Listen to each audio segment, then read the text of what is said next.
Peter the Great's new Russian capital, St. Petersburg, was thought of as the Venice of the North. Today, elegant bridges cross quiet canals. Plazas are decorated with marble fountains and statues. But in the late 17th century, when Peter came to power as a teenager, the Russia that he inherited was both primitive and poor. It was on the periphery of Europe and also on the periphery of Asia. It had got stuck between the two worlds in the most unfortunate and unproductive manner. But Peter saw potential just to the west. His goal was to turn Russia into a country as wealthy, civilized, and powerful as the great nation-states of Europe.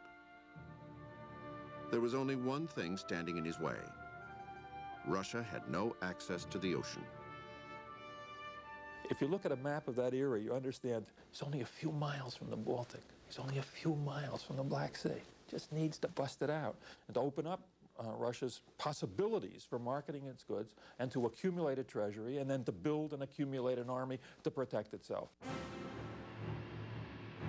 Peter had only two things to work with: his own iron will and the slave labor of thousands of peasants. So around 1695, he set about building ships and training sailors to man Russia's first navy. In some sense, Peter was the first totalitarian leader, really, who started thinking how to use masses to bring his empire to the peak of influence and might. Peter literally built ships with his own two hands, working on the docks as a carpenter. His passion for hands-on experience permeated every aspect of his reign as Tsar.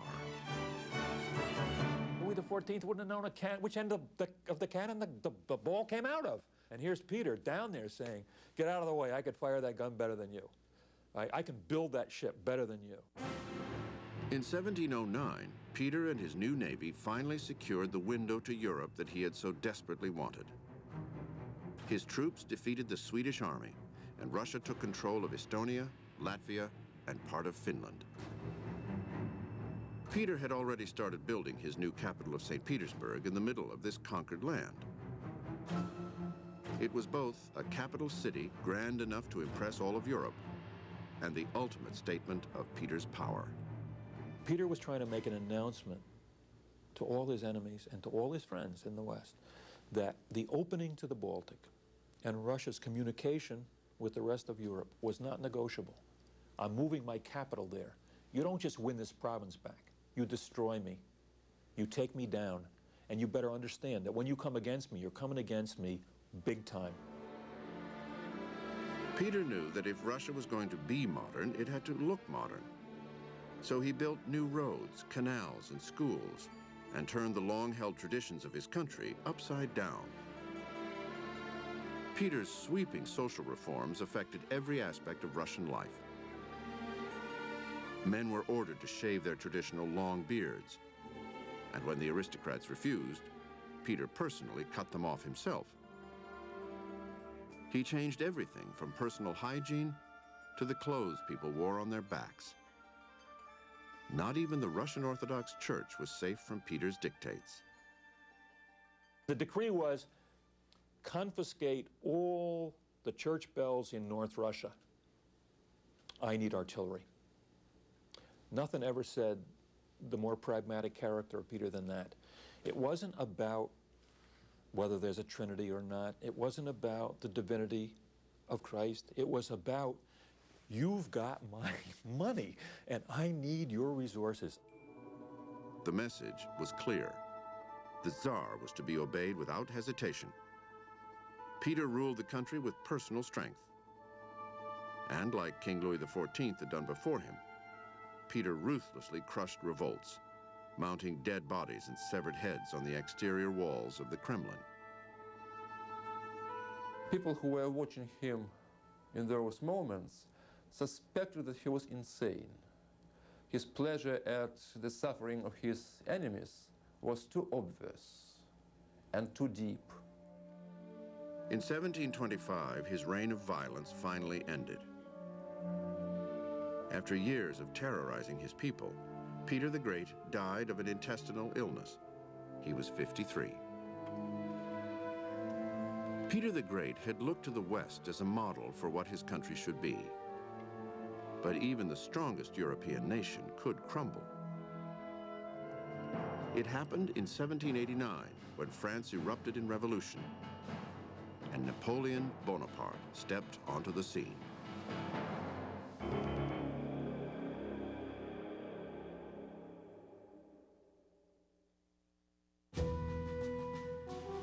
He is one of the most controversial figures in the history of France. Hailed as a brilliant military leader who brought much-needed reform to the empire. Scorned as a self-obsessed despot who plundered the resources of the country for his own personal gain. Napoleon Bonaparte rode the wave of unrest after the French Revolution. He seized the reins of government in 1799 and helped implement reforms that had been started during the Revolution. Bonaparte standardized French civil law into what would become known as the Napoleonic Code. He improved the education system, made peace with the Roman Catholic Church, and founded a national bank. By 1804, Napoleon had declared himself Emperor Napoleon I. But he didn't want to rule his kingdom from high on a throne. He wanted to do it from the battlefield.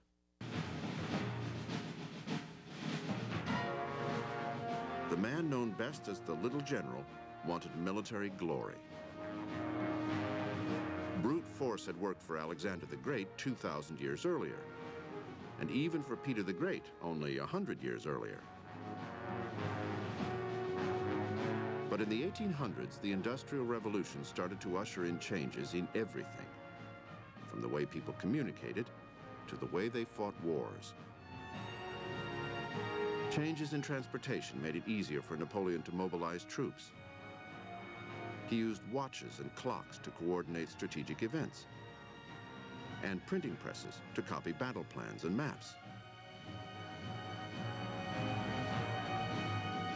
Western powers created strong alliances and remained, for the most part, at peace. What you get is the spread of civil society. And civil society is a constitutional government in which, if you have a king, he's still under the law rather than above the law. Europe was changing, but Napoleon Bonaparte was still playing by the old rules. He couldn't stop waging war, and in the end, it would be his undoing. Napoleon is unable to appreciate that the purpose of war is securing a lasting, beneficial political settlement in which you get your way. All Napoleon can do is fight wars to achieve peaces, which he then breaks as quickly as possible to set out on a new set of goals. And in the end, that goes wrong. It's never enough for him. So the European powers united against him. Prussia joined Russia, Britain, Austria, and Sweden. By 1815, Napoleon's forces were crushed, and the war was over. He was banished to an obscure rocky outcropping in the South Atlantic, where he died in 1821. Napoleon's remains languished on the island for almost 20 years. But in 1840, his coffin was relocated to one of the most prominent squares in Paris. 1 million people lined the streets to watch the glorious ceremony that marked his interment. In the modern context, we should recognize the irony that somebody who did something like he did would be condemned by most of the world. But because he brought a certain amount of stability and an enormous amount of glory to France, which suddenly spread the tricolor all over Europe, he has this heroic stature. The conquerors of the 20th century could hardly be called heroic. Their thirst for power both horrified the world and united it in opposition. When we continue, the quest for wealth and power comes close to home. Tyrants of the modern world are next.